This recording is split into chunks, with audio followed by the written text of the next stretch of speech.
मैं एक सती आदमी हूँ, 2 जमा 2 4 समझता हूँ। मेरे लिए डायमेंशन क्या है? ऊपर नीचे, आगे पीछे, दाएं बाएं। आजकल दुनिया बात कर रही है चौथी डायमेंशन की, तो मुझे तो कुछ नजर ही नहीं आ रहा भाई। मैं तो चश्मे भी लगा रखे हैं, मुझे चौथी बात 5वीं 6ठी 10वीं 12वीं तक पहुंच गए हैं, हमें तो चौथी नजर नहीं आ रही। ये क्या है सर? ये डायमेंशंस किधर है और उधर है कौन? ये डायमेंशंस जो है ना, क्वांटम फिजिक्स कहती है कि ये तो कर्ल्ड अप है, बहुत कर्ल हुई है जैसे आप, पर इसे इंसानी लेवल पे समझना बड़ा मुश्किल है। आपका माइंड 3D है और उसको आप उससे ऊपर समझना चाहे बड़ा मुश्किल हो जाता है। मतलब पर मैं आपको बड़े सिंपल एग्जांपल से, सबसे पहले देते एक डॉट, सिर्फ एक डॉट ले, जहां ना ऊपर नीचे जा सकता है ना यहां वहां जा सकता है, वो सिंगल डायमेंशन में है। एक डॉट जो ना ऊपर नीचे जा सकता है, जो यहां वहां जा सकता है, वो 1 डायमेंशन है। 2 डायमेंशन क्या हुआ? एक लाइन क्या है? ऐसे ऐसे जा सकती है, ठीक। इसके बाद हम आ गए 3 डायमेंशन। हम ऐसे ऐसे भी जा सकते हैं, आगे पीछे भी जा सकते हैं, ऊपर नीचे भी जा सकते हैं। 4 डायमेंशन बड़ा इंटरेस्टिंग है। 4 डायमेंशन कुछ लोग कहते हैं कि टाइम है। अब हमारे पास एक लिमिटेशन है। मैं अगर आपको इस कमरे में बंद कर दूं, इसमें कोई खिड़की दरवाजा ना हो, सब लॉक हो, और मैं आपको कहूं कि इस कमरे से बाहर निकल आएं, तो आपके पास क्या ऑप्शन है? आप राइट जाएंगे तो दीवार मिलेगी, आप लेफ्ट जाएंगे तो दीवार मिलेगी, आप आगे जाएंगे तो दीवार मिलेगी, आप पीछे जाएंगे तो दीवार मिलेगी, नीचे जमीन मिलेगी, ऊपर छत मिलेगी। निकल सकते हैं आप? नहीं निकल सकते, क्योंकि आप 3 डायमेंशन बीइंग है। आपके पास यही ऑप्शन है कि आप लेफ्ट राइट जाएं, आगे पीछे जाएं या ऊपर नीचे जाएं। ऊपर से 4 डायमेंशन आपको कहती है कि एक कदम पीछे लो और निकल जाओ। कितना सिंपल है। तुमको आप कहेंगे कि ये क्या, कैसे, कौन सा कदम पीछे लूं? अब जरा वो कौन सा कदम लेगा, जरा इसको समझे। आपको 3:50 पर कैद किया गया, वो कहेगा 3:49 पर जाओ और बाहर निकल जाओ, चले जाओ। अब मेरी बात समझ रहे हैं? क्या आप टाइम में आगे पीछे मूव कर सकते हैं? कैसे कर सकता हूँ? मैं तो नहीं कर सकते ना, क्योंकि कोई भी कैसे कर सकता। हाँ, अब इसको जरा समझिए, ये थोड़ा कॉम्प्लेक्स है, कॉम्प्लिकेटेड है, इसको जरा आपने समझना होगा। टाइम में हम ना पास्ट में जा सकते हैं और ना फ्यूचर में जा सकते हैं। ये ऐसे है जैसे एक कन्वेयर बेल्ट जा रहा है और आप उस पर जा रहे हैं, आपकी मर्जी हो या ना हो। अगर आसिफ साहब कहें कि नहीं मैंने नहीं जाना आगे, आपके पास ऑप्शन है कि ना फ्यूचर टाइम आगे ना बढ़े, नहीं। या आप कहें कि मैं पीछे जाऊं, नहीं है। बस ये कन्वेयर बेल्ट मुझे ड्रैग करेगा, वो आपको ड्रैग करता है। साइंस कहती है। आप डॉक्टर किप थॉर्न है, नोबेल विनिंग फिजिसिस्ट है, नोबेल प्राइज उन्होंने जीता हुआ है। वो हायर डायमेंशनल बीइंग्स को, जो हमसे ऊपर की डायमेंशन है, उसको कैसे एक्सप्लेन करते हैं, जरा सुनिएगा। एक मूवी में, इंटरस्टेलर में, कूपर एक मेन कैरेक्टर है जो ब्लैक होल से गुजरता हुआ एक 4th डायमेंशन, या अगर टाइम को आप 4th लेते हैं तो 5th डायमेंशन में टेज़रेक्ट में पहुंच जाता है। टेज़रेक्ट क्या है? ये एक 4th डायमेंशन ऑब्जेक्ट है। जैसे कमरा 3 डायमेंशन है, वो एक 4th डायमेंशन है। उसको जब आप देखेंगे फिजिकली, कभी सर्च कीजिएगा तो आपको थोड़ा बहुत अंदाजा होगा कि 4th डायमेंशन क्या होता है। टेज़रेक्ट इज अ 4th डायमेंशन। वो एक टेज़रेक्ट में एंटर हो जाता है। जैसे ही वो एंटर होता है ऊपर उसमें, तो वो उस टाइम पर एट द सेम टाइम अपनी बेटी का पास्ट देख रहा होता है जब वो 3-4 साल की थी, प्रेजेंट देख रहा होता है जब 10-12 साल की थी, और फ्यूचर देख रहा होता है जब 30 साल की थी। मतलब जब वो हायर डायमेंशन में गया तो उसके लिए टाइम ऐसे हो गया जैसे हमारे लिए स्पेस है। वो एक टाइम पे पास्ट, प्रेजेंट, फ्यूचर तीनों देख सकता था, तो उसके लिए एक डायमेंशन ज्यादा हो गई। इसलिए मैं कह रहा हूं ये बड़ा थोड़ा कॉम्प्लिकेटेड। मैं समझ रहा हूं। तो हम लोग स्पेस में तो यहां वहां जा सकते हैं, टाइम में नहीं जा सकते।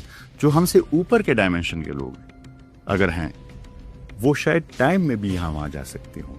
शायद उनके लिए स्पेस में भी, जैसे क्वांटम फिजिक्स कहती है कि बहुत कर्ल्ड अप डायमेंशंस हो कोई, वो उसमें भी मूव कर सकते हो, उसके अलावा डायमेंशंस हो। ये मैंने जो एक्सप्लेनेशन दी, ये सिर्फ एज एन एग्जाम्पल दी। इसको पूरी तरह समझना अभी इंसानियत के लिए पॉसिबल नहीं है। यहां तक समझ सकते हैं। क्या कभी साइंस इस मुकाम पर पहुंचेगी कि हम टाइम ट्रेवल कर सकेंगे, दूसरे पोर्टल्स खुलेंगे? मुझे लगता है कि हो पाएगा।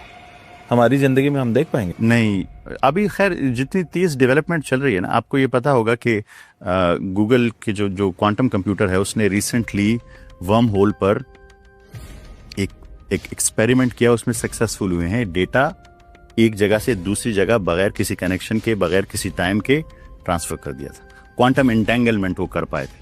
अब क्वांटम एंटेंगलमेंट क्या है कि 2 चीजें एक दूसरे से कनेक्टेड होती है, नो मैटर वो कितनी दूर हो, कितनी भी दूर हो।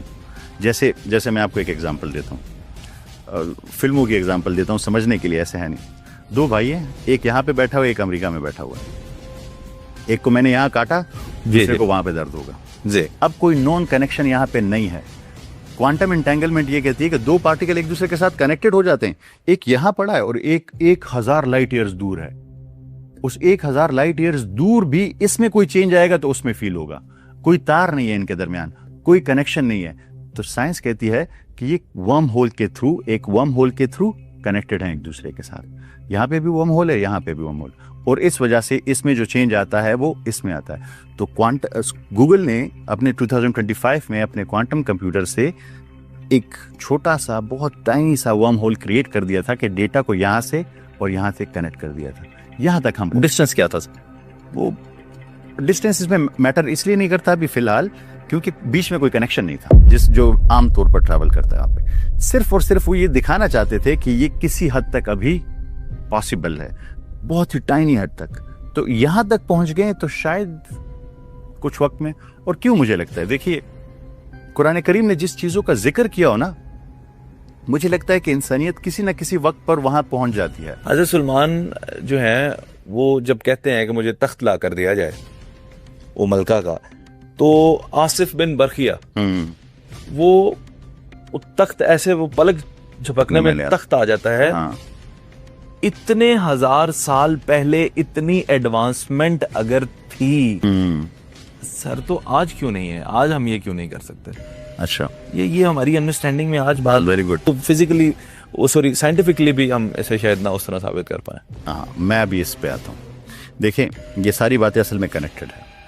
चूंकि कुरान करीम ने जिक्र किया कि एक शख्स ने अब वो शख्स है। हाँ, ये बहुत खूबसूरत पॉइंट है कुरान करीम का कि इफरीत ने कहा, गैब की दुनिया की एक शख्सियत ने, जिन ने, जो बहुत ताकतवर जिन है, उसने कहा कि महफिल के आपके यहाँ से उठने से पहले मैं ले आऊंगा। पर एक शख्स, और उसके बाद बहुत जरूरी पॉइंट दिया, क्या कि जिसके पास किताब का इल्म था।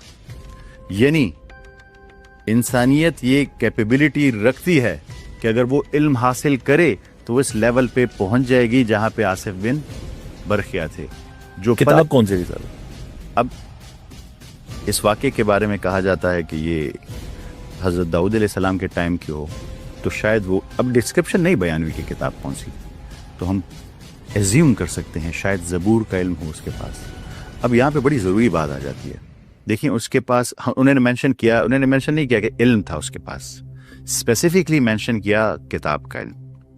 अब किताब हमारे पास भी है और वो आखिरी किताब है। वो इंसानियत के खात्मे तक उसके बाद कोई किताब नहीं आनी। कुरान करीम है, उसमें भी ये राज होंगे। पर क्या हम लोगों ने कभी इसे सोचा, समझने की कोशिश की कि ये क्या है, ये राज कैसे इसे समझ सकते हैं? पहले मैं पुराने पॉइंट को कनेक्ट करता हूँ, फिर उस पर आता हूँ। इसलिए मैं कह रहा हूँ, जब आपने मुझसे पूछा कि ये पॉसिबल होगा कि हम पोर्टल्स और वर्म होल्स तक पहुंच सके, तो मैंने कहा कि हाँ, मुझे लगता है वो ये आयत है, ये वाकया है जो आपने बयान किया। क्योंकि कुरान करीम ने हमें साफ बताया कि अगर आपके पास किताब का इल्म हो तो आप इस लेवल पे पहुंच जाएंगे। आसिफ साहब, हम यूनिवर्सिटी में, जब मैं ऑफिस में होता हूं तो हमारे 3-4 दोस्त, साजिद साहब, आसिफ साहब, हम लोग बैठते हैं और कुरान करीम पर तदब्बुर करते हैं, आयत पर सोचते हैं। तो जो मेरे नायब कासिद हैं जावेद साहब, वो 50-55 साल के होंगे, सफ़ेद दाढ़ी उनकी, इतने एजुकेटेड नहीं है, वो भी बैठ जाते हैं हमारे साथ। तो वो नोट करते रहे। फिर एक दिन आए और उन्होंने मुझसे एक बात की जो मुझे बड़ी पसंद आई। उन्होंने मुझे कहा कि सर, ये जो कहा जाता है कि एक टाइम आएगा कि एक खेमा भी ऐसा नहीं बचेगा जहाँ पे इस्लाम नहीं होगा, इस्लाम का निज़ाम हर जगह, यानी लोग कबूल कर लेंगे सारे, हर जगह इस्लाम होगा। वो दौर होगा जब लोग कुरान करीम को पूरी तरह समझ लेंगे कि ये तो सारी जो ये इन्फॉर्मेशन है ये ऑलरेडी हमारे पास अवेलेबल थी, पर हम लोग इस पर गौर फिक्र ना कर सके, हमने सोचा नहीं था। जब हमने सोचा, वो सारा कुछ अवेलेबल था, उसी की वजह से सारे लोग ईमान लेंगे। आप मेरी बात को समझ रहे हैं? तो इस किताब में वो इल्म पड़ा हुआ है। मसला क्या है कि हम इस पे सोचते नहीं। आपको ये पता है अल्लाह ताला ने बदतरीन जानवर कुरान करीम में, कितना सख्त लफ्ज है ना, किसको कहा है आपको पता? बदतरीन जानवर। सूरह अनफाल की आयत नंबर 22 है, बदतरीन जानवर अल्लाह के नजदीक वो लोग हैं, वो गूंगे बहरे हैं जो अकल से काम नहीं लेते। यानी अकल से काम लेना ये है कि आपने सोचना है, समझना है, तदब्बुर करना है। और जब आप इसको समझेंगे आसिफ साहब, ये वो राज खुलेंगे कि आप अंदाजा भी नहीं लगा सकते। सूफीज़म एक कंसेप्ट है, उसे कहते हैं तायुल अर्द। तायुल अर्द, ते जैसे हम कहते हैं तय कर दो चीज़ों को, फोल्ड करना। अर्थ कहते हैं ज़मीन को, चीज़ों को फोल्ड कर देना, यानी ज़मीन को फोल्ड कर देना। अब तख्ते बिल्कीस कम से कम 2000 किलोमीटर दूर था। पलक झपकने में लाने के लिए अगर ऐसे हो जाए, फॉर एग्जाम्पल ये कागज है, ठीक है, ये हज़रत सुलेमान अलैहिस्सलाम का दरबार है, ये तख्ते बिल्कीस है, इसमें ये 2000 किलोमीटर का फासला है।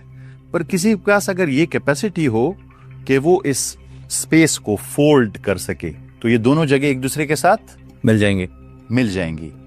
इसे कहते हैं तयुल अर्द, और ये 1000 साल से पहले से है जो अंडरस्टैंडिंग, और इसी आयत से लिया गया। अब जरा सुनिएगा आइंस्टाइन क्या कहता है। आइंस्टाइन कहता है कि जो हमारी स्पेस टाइम है उसे वो नाम क्या देता है, उसे नाम देता है फैब्रिक। फैब्रिक किसे कहते हैं? कपड़े को, चादर को। और वो आगे क्या कहता है कि हमारी स्पेस टाइम जो है ये एक चादर है, इसे फोल्ड किया जा सकता है, इसे मोड़ा जा सकता है। वो नॉलेज क्या है जिससे फोल्ड किया, अभी हम नहीं समझ पाए। ये वर्म होल क्रिएट हो सकता है। मतलब फॉर एग्जांपल ये दो जगह हैं, इसको मैंने फोल्ड किया, यहाँ एक सुराख किया, वो सुराख बेसिकली क्या है? वो वर्म होल है, वो वर्म होल है। उसके जरिए से इन दोनों जगह एक साथ होगी, फिर तो मेरे लिए ये सोफा यहाँ रखना कोई मुश्किल है? नहीं मुश्किल है। मुश्किल ये है कि इसको ऐसे फोल्ड किया जा सके और इसमें वो सुराख पैदा हो जिसे हम वर्म होल कहते हैं।